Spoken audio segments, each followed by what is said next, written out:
Revenge with Karen. You should really smile more during demos. You look like a librarian who just smelled a fart.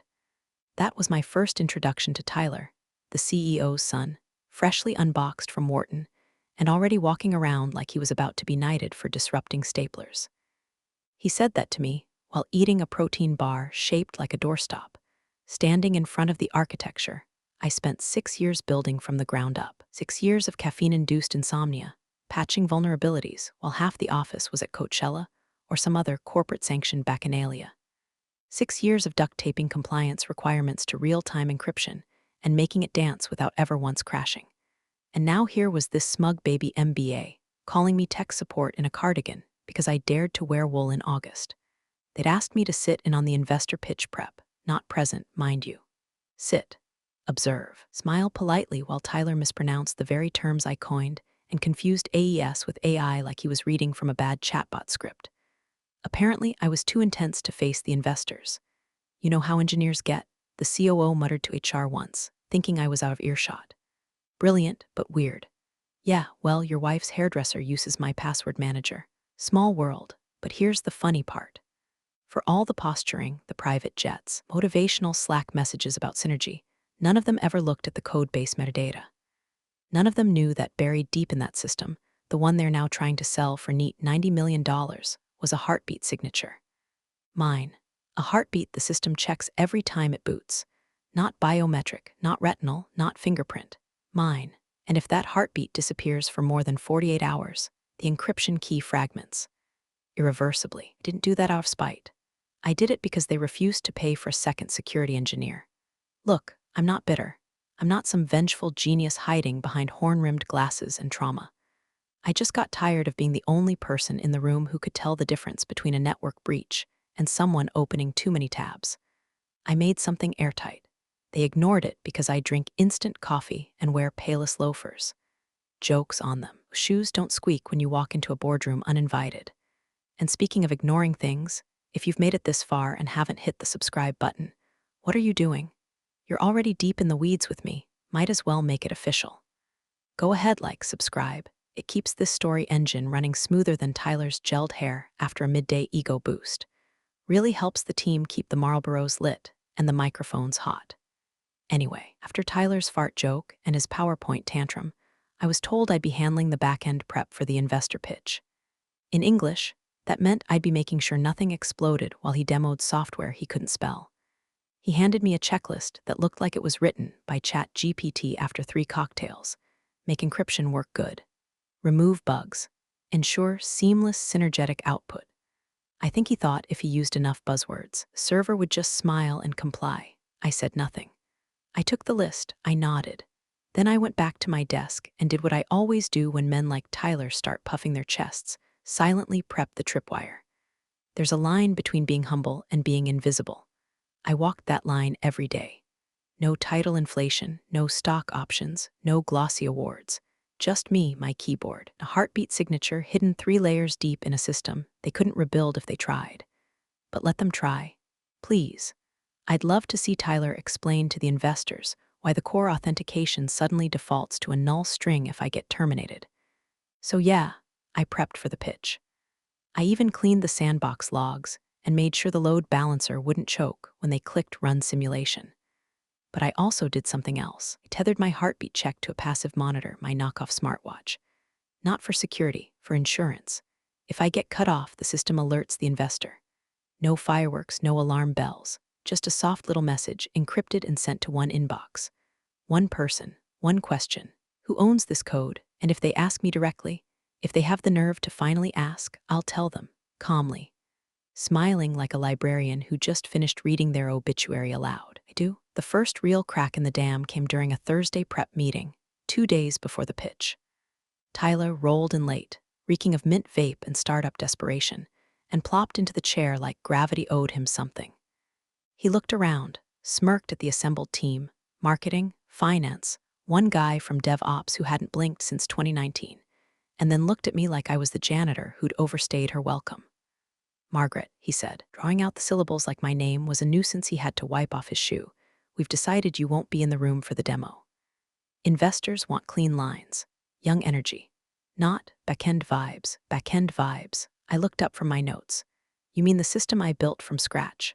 The one we're selling? The one with 5 active compliance certifications tied to my name. He waved me off with a chuckle, like I was an elderly aunt worried about microwave radiation. It's all in the deck. You've done great work, really. But let the suits talk now. This is the big leagues, I could have responded. Could have listed the 14 separate regulatory checkpoints that had my name stamped on them like a cursed signature. Could have pulled up the multi-jurisdictional clause that said only a certified architect could demo live encryption for cross-border investors. Instead, I stared at his $400 haircut and thought, this is how systems fail. One smug haircut at a time. He kept talking. We'll be demoing a simulation environment anyway. What could possibly go wrong? That was the moment. That's when I felt the shift, not panic, not even anger. Just that deep, bone-level click that happens when you stop hoping they'll see your worth and start documenting their downfall. I went back to my office and closed the door. Not slammed, just closed. Then I pulled up the root-level settings panel. It was a hidden utility, one of the many I'd embedded in the system over the years, partly for efficiency, mostly because I never trusted the clowns upstairs to keep their fingers off the detonator. From there, I activated lattice mode. That's not its real name, of course. I just liked how it sounded. Lattice mode doesn't break anything, doesn't alter functionality, or make the system hiccup. It just watches. It logs every unauthorized access attempt to restricted modules, every falsified credential, every click into something they never should have touched. Then it routes the data, encrypted, compartmentalized, signed, to a private server only I control. The cherry on top, a mirrored alert sent silently to my smartwatch, dressed up as a generic health notification. So when Tyler, or whatever intern he weaponized, tried to bypass the authentication layer during the demo, I wouldn't need to be there. My wrist would buzz like a mosquito at a barbecue. I'd know, the fools have officially opened the wrong drawer. I don't get mad. I get methodical. To be clear, I warned him. I walked straight back into the glass box they call a war room, past the catered sushi and the vision boards that looked like Pinterest had a seizure, and I told him, Tyler, you're planning to demo a compliance-bound encryption tool without the licensed architect present. If you touch anything under Layer 3 without my handoff key, you're exposing the company to federal penalties. And if you simulate authentication with dummy data, that's falsification. He blinked at me like I was speaking binary. Margaret, no one's going to arrest us for showing a prototype. Chill. Go take a nap or something. Go take a nap. I turned and walked out before I said something career-ending. Not for me, for him. That night, I added one more rule to the monitor. If the system registers more than 3 failed access attempts to the credential vault, it sends a silent ping to one additional address. The legal team of our lead investor. Just a contingency. Insurance. Like buckling your seatbelt before the wreck. By Friday morning, they'd already begun rehearsing without me. I walked past the boardroom and saw Tyler standing in front of the screen, gesturing with all the subtlety of a mime on meth. I paused just long enough to watch him stumble over the word decentralized before my wrist buzzed. 1 failed access attempt. I smiled, then kept walking. The rumor hit like black mold, slow, silent, and spreading through the drywall while everyone pretended it was just a weird smell. It started with one of those fake casual check-ins. Hey, just wondering, is Margaret okay? Then came the sudden drop in invites, no more all hands, no calendar pings, not even a Slack reaction when I posted that the load test passed at 400% projected demand. Next, a project manager, new, too young to know better, slid up to me by the espresso machine and said, just between us girls, do you ever worry you're like too siloed? I looked her dead in the eye and said no. I worry you're not siloed enough. She blinked, laughed nervously, and scurried off like I'd coughed up a bat. By Tuesday, someone from HR accidentally sent me a calendar invite to a performance review that didn't include me on the panel. I opened it out of curiosity and found the words not team-oriented, rigid, and my personal favorite, highly replaceable post-funding. Bold of them to put that in writing. Even bolder to think I wouldn't see it. That afternoon, I logged in to prep for a routine stability check. My admin access was gone, not downgraded, gone. Just a red banner across the dashboard. Insufficient permissions. No warning, no explanation. Just silence where my control had always been. I sat still for 5 full minutes, not angry, not sad, just still. Then I picked up my jacket and took a walk 5 blocks down, past the glass buildings and food trucks, to a narrow brownstone that still had a buzzer instead of a facial recognition camera. I rang once. A second later, gravelly voice called out from inside. If it's about funding, I already gave at the blood bank. It's Margaret, I said. The door opened. Abe was the last original co-founder, still technically on paper. The others had cashed out, burned out, or married someone with a yoga apparel line. Abe, though, he'd been the one to hire me. He was the one who read my original spec sheet and said, "This is dangerous. I like it." His office hadn't changed, still smelled like old solder and cheaper cigars. He poured coffee into a chipped mug that said root access is my love language and motioned for me to sit. "They're icing you out," he said without needing to ask. They pulled my access. He grunted, "Rookies?" I didn't explain. I just asked one question, is the clause still valid? He didn't answer at first. Just turned to the dusty bookshelf, reached behind a copy of Hacking for Dummies, pulled out a thick black binder with a dog-eared post-it that read, "In case of idiots." He flipped to the page, showed me the paragraph, highlighted, underlined, initialed. Clause 14b, any architecture authored and deployed under private contract, not explicitly transferred via written release, remains the sole property of the developer. No retroactive claim applies. I stared at it. "You never signed it over," Abe said. I always wondered if that was on purpose. It was. Nodded like he'd just confirmed a weather forecast. Then let em burn. I thanked him. I left.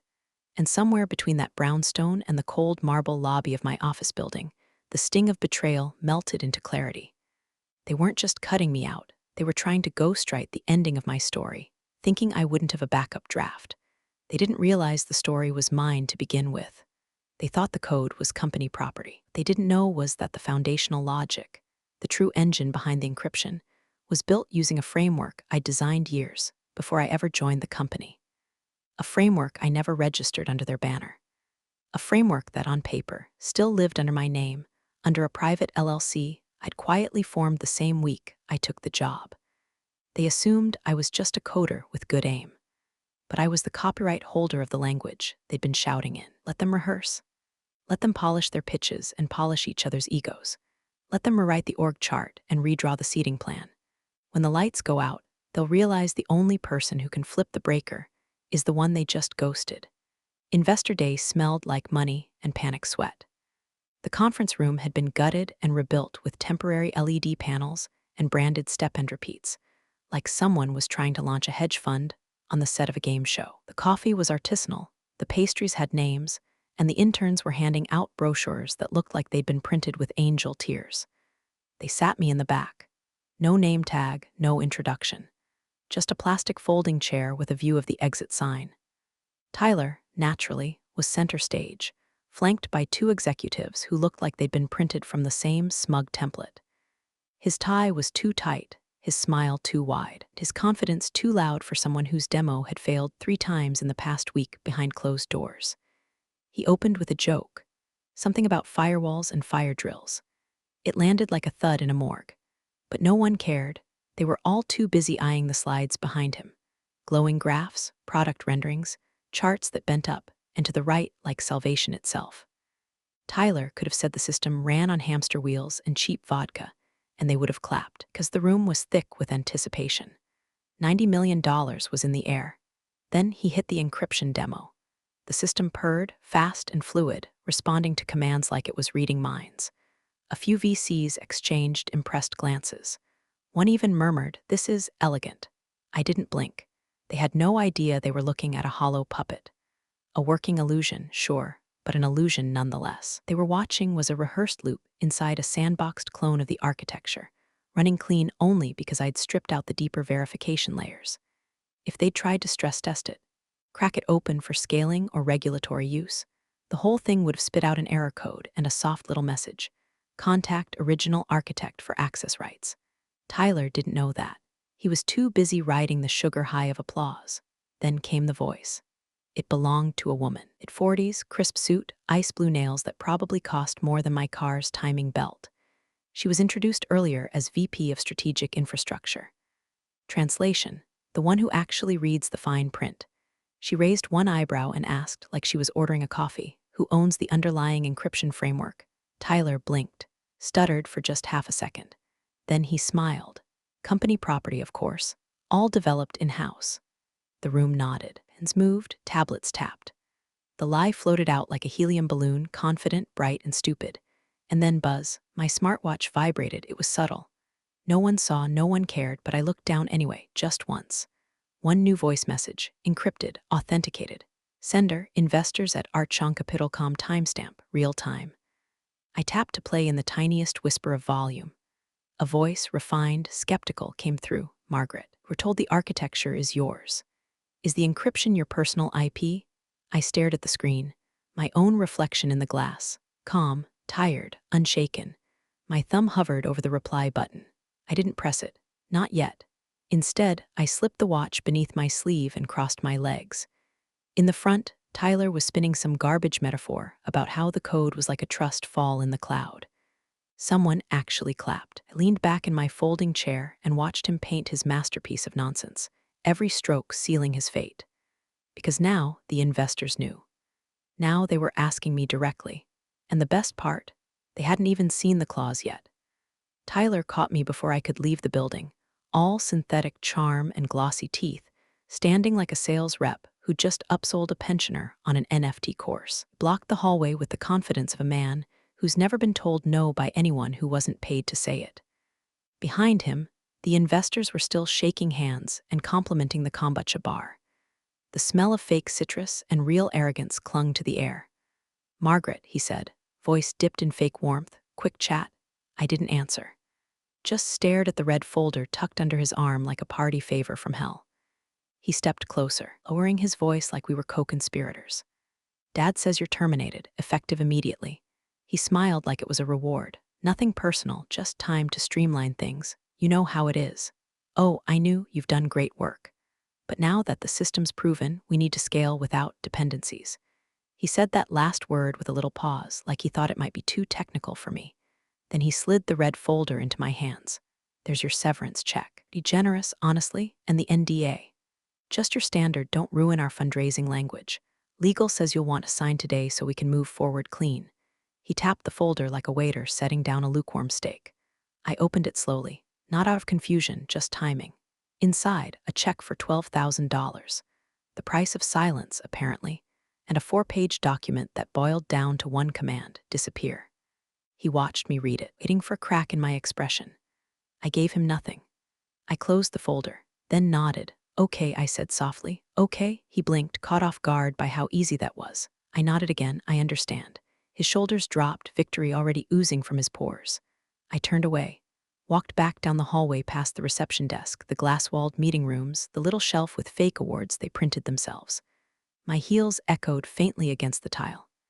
In the elevator, opened my smartwatch interface. No hesitation, no dramatics, just one flick of my finger. Trigger, ownership challenge active. The screen flashed once. A small icon blinked green. A quiet ping confirmed the signal was sent. The legal timestamp, the IP registration certificate, the clause scans, all precompiled and uploaded to the investor's audit node the moment my employment status was flagged as terminated. No sirens, no emails, no confrontation, just a clean rupture. The kind that doesn't bleed until it's too late to suture. The kind that lawyers don't see coming until it's already inside the firewall. By the time I stepped out onto the sidewalk, the sky had turned slate gray. Rain smelled close. Thunder rumbled like distant applause. I kept walking. Tyler thought he had erased me. Thought he'd pinned the last butterfly to the board, labeled it, and moved on. But he didn't know I was the one holding the scalpel. Didn't see the silent ink under the glossy pitch. Didn't know the encryption engine had a legal tripwire tied not to the code, but to me. And now, every investor in that room, every executive on that call, was about to receive the same quiet packet, chain of ownership disputed. Licensing invalid without original architect's release. Tyler would hear about it in roughly 10 minutes. Dad would hear 5 minutes after that. And by the time they called a meeting, realized something they'd never even thought to check. I never signed over the soul of their shiny new system, because I am the system, and I just revoked their access. The first ripple came before I finished my coffee. It was early, too early for anyone from the C-suite to be active unless something had gone nuclear. My phone lit up with a call from an unlisted number, which I let ring once out of spite before answering. A clipped voice on the line, Margaret, this is Jenna from legal. Stirred cream into my mug, slow and deliberate. Hi, Jenna. There was a pause, a rustling of papers. Someone muttering in the background, probably Tyler, hyperventilating into a branded hoodie. We're trying to clarify something. The investors they've temporarily halted negotiations. They're requesting documentation regarding the ownership of the encryption framework. I'm sure it's just a formality. You understand, they just need peace of mind. Peace of mind. Do you have any documentation? Jenna continued, her voice tightening, that would suggest the architecture isn't wholly owned by the company. I sipped. Yes, another pause, longer this time. You could almost hear her trying not to swear. Would you be willing to upload that? I already did, I said. 14 minutes ago. Time-stamped, encrypted, certified. You'll see a voice file and attached clause documentation. If your inbox isn't melting yet, it will be. Hung up before she could finish her polite stammer. Across the city, across time zones, across network tunnels lined with NDAs and optimism, the trap had begun to snap shut. From what I heard later, the investors' team reacted fast. They didn't panic, they escalated, pulled their negotiators, froze their data room, issued a formal inquiry about IP chain of custody, and requested a full compliance audit within the hour. The CEO, been sunning himself in the warm glow of Tyler's overconfident pitch, reportedly went ghost pale during a mid-morning strategy call and demanded an emergency meeting with legal, ops, and that encryption woman. Except I didn't work there anymore. They'd made sure of that. Tyler, meanwhile, apparently tried to spin the whole thing as a simple miscommunication, some email that had slipped through the cracks, some clause they thought had been handled. But investors don't like cracks. They like signatures. They like clean transfers of intellectual property. And they really don't like discovering mid-deal that the crown jewel of your architecture is tethered to someone you fired 18 hours ago. By noon, I had 6 missed calls, 3 emails marked urgent, and a polite knock at the door of my apartment from a courier holding a printed letter on company letterhead, inviting me back for a clarification session with the executive team. Didn't open the letter, just let it sit there, a relic of a dying regime. Instead, I opened the encrypted archive on my drive, one I'd labeled for when they get stupid. Inside was everything: the development history of the framework, the emails Abe and I exchanged about Clause 14b, the voice message from the investor asking if the encryption belonged to me, and my calm reply, it does. The metadata on the file, ironclad, location tagged, time-stamped, signed with my private key, locked with a second one that only the investors' team could open. I uploaded it to the legal folder they'd shared in desperation. Watched the progress bar tick forward like a countdown to judgment. 30 seconds later, the read receipt came through. Another 30 seconds and my phone buzzed again. New message. Unknown number. Just one line, we need to talk. Please. I stared at it. Thought about all the times I'd fixed a bug at 2 a.m. while Tyler was at networking mixers. Thought about the Friday afternoons I'd been asked to keep it running while they went golfing with board members who still thought blockchain was a skincare product. Then I did what any reasonable architect would do. I turned off my phone, and I poured another cup. The boardroom looked like a battlefield dressed in business casual. Half the board was already there, flanked by legal counsel, who looked like they'd slept in their suits. Someone had rolled in a whiteboard and scrawled out a frantic timeline of assumed IP transfer, complete with question marks and red arrows pointing to Margaret, like I was a hurricane on a weather map. Tyler stood near the head of the table, sleeves rolled to his elbows in that performative crisis leadership way, pacing like he'd been rehearsing a TED talk on damage control. His voice, was told later, had started climbing the longer the meeting dragged on without me. Words like disgruntled, misinterpreted, and easily fixed were tossed around like duct tape on a sinking ship. I let them spiral. I let them stew in the silence of my absence. And then, 28 minutes past the hour, I walked in. No fanfare. No lawyer flanking me. Just me, a manila folder under my arm, and the quiet click of my shoes against their panic-polished floor. Tyler stopped mid-sentence. His eyes flicked to me, then to the CEO, his father, whose face had the strained, blotchy tone of someone learning the sunburn he thought he earned was actually radiation. Margaret, Tyler said, forcing a smile that died halfway across his face, we didn't think you were coming. I'm not here to stay, I said, placing the folder gently at the center of the table like I was setting down a verdict. Just here to correct the narrative. Someone from legal cleared their throat. We've reviewed your documentation. There's ambiguity in the way the architecture was handled. There's no ambiguity, I interrupted, calm as a sniper. There's clause 14b. I opened the folder. Inside, one page, printed, highlighted, signed by the original co-founder. Countersigned by me, dated, filed, notarized. Unassigned IP remains sole property of the developer, I read aloud. No retroactive claim applies. No one spoke. I let the silence sit like wet concrete, heavy and setting fast. Without my release, I continued, you cannot sell, license, demo, or scale the encryption framework. Doing so constitutes breach of contract, IP theft, and potential securities fraud if misrepresented during negotiations.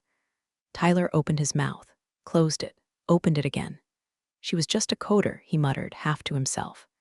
Just the back-end lead, the CFO coughed. IP filing is hers. It predates our involvement. Tyler turned to his father, whispering something frantic. The CEO didn't move, just stared at the clause like it had personally insulted his golf handicap. Margaret, the board chair said, trying to bring dignity back into the room, what would it take to resolve this amicably? I leaned forward, resting my palms on the table. You fired me. You locked me out. You called me redundant. I tapped the page. It says otherwise. Another silence, deeper now, sinking into the bones of the building. Behind me, the door clicked shut. Security, maybe, or just the weight of consequences finally closing in. Tyler was pale now. His father no longer looked at me, just stared out the window as if the parking lot might offer salvation. You have two options, I said. Rebuild from scratch, which will take 2 years, 4 lawsuits. The collapse of your funding round, I slid a second sheet across the table. A printed invoice, or license the framework from me. The number on the paper was clean, not cruel, just accurate. A silence passed. Someone exhaled like they'd been underwater. I'll give you until tomorrow at noon. I picked up the original clause and slipped it back into the folder. After that, I negotiate directly with the investor. Then I turned. Walked out the door I'd once been escorted through. This time, no one followed. I didn't wait until noon. By 9:04 a.m., I was already on a video call with the investor's core team. No middlemen, no company handlers, no Tyler in a slim-fit blazer interrupting to explain acronyms he didn't understand. Just me, a black turtleneck, and a fresh cup of coffee, staring down 3 people in suits so expensive they made my thrifted bookshelf look like evidence in a tax fraud case. Let's get straight to it, said the lead partner, folding her hands like she was about to negotiate a hostage release. You created the framework. I did. You retained ownership through an unassigned IP clause. Yes, and you never signed it over to the company? No, they never even asked. She nodded once like she appreciated the efficiency. Then she asked the real question. Do we still have a path to license the architecture? Not through them, I said, but through me. Absolutely. I dropped a PDF into the shared drive. Terms, licensing tiers, maintenance schedule, one-time buyout option if they wanted exclusivity. The partner clicked through it. Her brows barely moved. We were prepared to invest $90 million, she said. This contract puts you at a little over 110. Yes, I replied, a long silence. Then a smile, thin, pleased, dangerous. We'll draft the agreement this afternoon. And just like that, the crown jewel they thought was theirs belonged to the woman they'd ghosted, insulted, and dismissed as too back-end for front-facing discussions. By lunchtime, the contract was live. By 2:00 p.m., the company's internal Slack channels were melting. The funding evaporated first, instantly. The investor's official statement didn't even mention the company by name. Just, we've chosen to pivot to a direct licensing arrangement with the original IP holder to ensure long-term integrity and scalability. No blame, no drama, just surgical abandonment. The board scrambled. Tyler's father, who had been riding the high of a potential exit, now faced an investor exodus and a valuation freefall. The CTO quietly updated his LinkedIn with open to work. The CMO tried to book a podcast interview titled How to Handle Disruption with Grace. It was declined. And Tyler panicked. He sent me an email first, then a LinkedIn message, then a desperate text, hey, can we talk? Things got taken out of context. I didn't respond. Instead, I forwarded his original termination message to his father's direct line. Subject FWD, ownership transfer update attached. A screenshot of Tyler's smiling face next to the words Dad says you're terminated. The tech belongs to us now, smiling face with sunglasses, the smug emoji was still there, frozen in time like a mosquito in amber. No edits, no commentary, just evidence. 5 minutes later, a reply came back. Not from Tyler, from his father. Just 4 words: we've made a mistake. But mistakes have consequences. This one cost them their tech, their deal, and their Golden Boy's carefully paved legacy. I closed my laptop, stood, and looked out the window. I wasn't part of their company anymore. I was the company now. They called one final meeting. Not a Zoom, not a desperate email chain. A full in-person boardroom standoff, the kind that smells like old ambition and lemon floor polish. They asked politely, too, a condemned man straightening his tie before the firing squad. The subject line read, "Clarification session urgent." I almost didn't go, but I wanted to see the whites of their eyes. I arrived 6 minutes late on purpose, walked in wearing the same cardigan Tyler once mocked, sat at the head of the table like I'd always belonged there, because I had. The room was heavy with the kind of silence that only comes from people who have already lost but haven't admitted it yet. The CEO was there, jaw locked and eyes bloodshot. Tyler sat beside him, wrists twitching, leg bouncing, voice ready to lunge. "Margaret," he said, leaning forward like this was a hostage negotiation, "this has gone too far. You need to hand over the framework. You built it while employed here under company time. That makes it ours, your company property." He said that last part like a man trying to intimidate a lion with a leash. I didn't say a word. Instead, I lifted my wrist, tapped the screen, and let the silence break. The room filled with a voice they all knew, measured, elegant, sharp. The investor's voice, recorded and authenticated. "We only trust her." That was it. No preamble, no explanation, just 6 words. And those 6 words hit harder than any lawsuit, any bluff, any performance review they'd weaponized over the years. Tyler's mouth fell open, like the air had been knocked out of him. His father looked away, visibly crumbling. The board stared like they'd just watched the company's valuation vanish in real time. I smiled, not out of triumph, not even vengeance, just closure.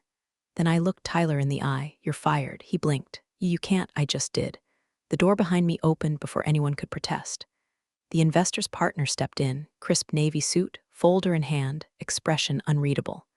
She walked past Tyler without a glance, past the CEO without a nod, and set the folder down in front of me. "Margaret," she said, "shall we sign?" I opened the folder. Read the first line. "Licensing agreement, direct architect contract." I didn't hesitate, I signed. The sound of my pen scratching paper was the only noise in the room. No one spoke. No one moved. When I stood, no one followed. I walked out of that building, the one I helped hold together for 6 years, without looking back. Let them sit there, stunned, surrounded by glass and silence, and the faint scent of their own ego collapsing. Outside, the sky had cleared. I tapped my watch once more. The screen glowed, then went still. Appreciate you sticking around, you wise old rebels. Smash that subscribe button, or this fossil might just cause another epic fiasco.